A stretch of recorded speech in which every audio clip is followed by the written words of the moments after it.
আজকে ৫ দিন ধরে আমার শরীরটা খুবই খারাপ, প্রচণ্ড জ্বর আর দাঁতে এত ব্যথা, মানে কথা বলতে পারতেছিলাম না, কিছু খাইতেও পারতেছিলাম না। মানে বিছানা থেকে উঠতে পারতেছিলাম না। ঈদের দিন রাত্রে থেকে হঠাৎ করে এরকম হয়ে গেল। তো তারপরে আম্মু বলল একটা ডেন্টালের কাছে যাইতে, তো আম্মুকে নিয়ে ডেন্টালের কাছে চলে আসলাম। এখানে আসার পরে ডাক্তারে আমাকে দাঁতটা সাফা করে দিল। আগে থেকে ক্যাভিটি খেয়েছিল, তারপরেও ঘাওয়ের মতো হয়ে গেছে।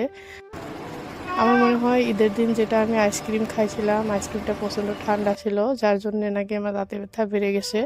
তো ডাক্তারে দেখে এখানে প্রেসক্রিপশন লিখতেছে, তারপরে ডাক্তার বলল তুমি অনেক উইক হয়ে গেছো, বিপিটা একবার চেক করে নিতে বলল। তারপর আসলাম বিপি চেক করতে।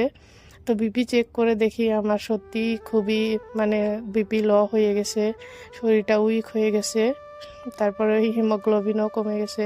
তারপর এখানে আমি ওষুধগুলো বুঝে নিচ্ছিলাম কোনটা কোন টাইমে খাইতে হবে। তো তারপরে এক বস্তা ওষুধ নিয়ে বের হয়ে গেলাম। তারপরে মাঝ রাস্তায় এসে আম্মু বলে ব্যাংকের একটু কাজ ছিল, তারপরে ব্যাংকের কাজটাও সেরে গেলাম। তো এখন আমি আর আম্মু বাড়ি চলে যাচ্ছি টোটো করে। আমার প্রচণ্ড জ্বর উঠে গেছে, আমার দাঁতের ব্যথাও বেড়ে গেছে। আমার মনে হচ্ছে ডাক্তারে যে মেশিনটা দিয়ে আমার দাঁতটা ক্লিন করে দিছে, অনেকটা রক্ত বের হয়েছিল, যার জন্য নাকি দাঁতের ব্যথাও বেড়ে গেছে, মুখটা ফুলে গেছে। আর আজকে এই পর্যন্তই ছিল। আপনারা সবাই আমার জন্য দোয়া করবেন, ভালো থাকবেন। আল্লাহ হাফিজ।